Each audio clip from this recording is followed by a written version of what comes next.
Now, heating effect of current, lesson 2. We will be discussing a numerical that was asked in uh, NEET 2016 for admission to medical colleges in India. The problem is like this: the charge flowing through a resistance R varies, changes with time t as this.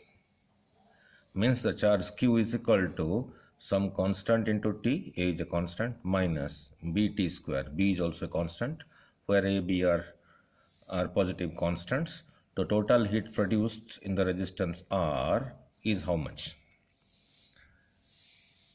In heating effect of current lesson 1, we derived this relation. We derived heat produced H is equal to I square RT, current square resistance into time. So this can be rewritten as small amount of heat dH will be I square R dt, means dH is the small amount of heat produced in time dt. So by integrating dH, so the total heat will be, H will be integration of dH. Now for dH I substitute I square R dt, I square R dt. Now the question is, what is the limit of integration that is to be found out, right? Now we know charge is equal to, current is equal to dq by dt. I is equal to q by t. In differential form you can write I is equal to dq by dt. How the charge is changing with respect to time, that is current.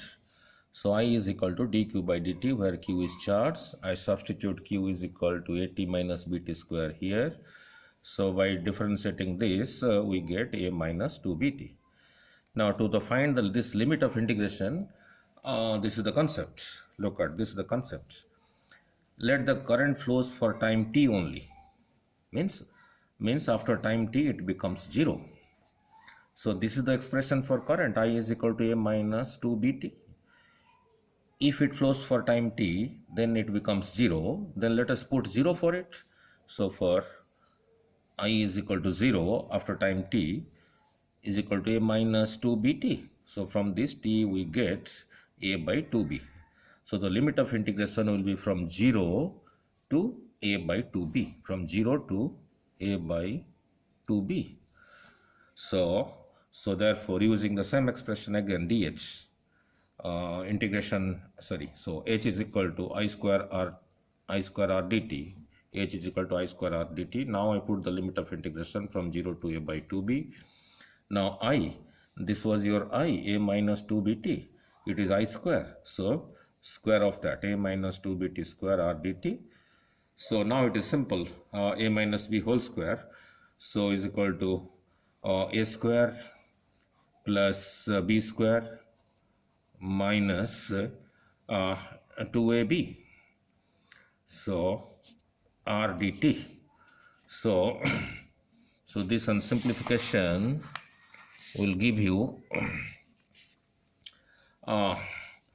integration of a square R dt from 0 to a by 2b plus integration of 4b square t square R from 0 to a by 2b. Now minus integration of 4abtr from 0 to a by 2b.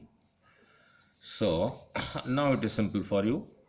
So a square is a constant, r is a constant, is taken out. So integration of dt from 0 to a by 2b plus b is a constant, r is a constant. So 4b square r is taken out from the integration from 0 to a by 2b t square dt.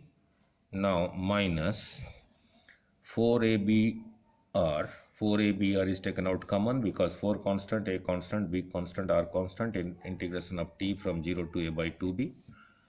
Now so integration of dt is t, its value from 0 to a by 2b.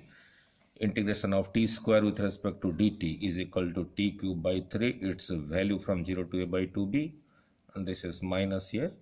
So 4abr integration of t dt, that is from t square by 2 from 0 to a by 2b. So a square r into I, this is the maximum value, upper limit a by 2b minus 0. Now 4b square by r3, I bring it here, 4b square r by 3 t cube, that is a by 2b cube minus 0, and then this is minus 4abr divided by 2. So for this I put a by 2b whole square minus 0, and this thing, now it is simple. On simplification, this gives you a square r by 6p is the total heat produced.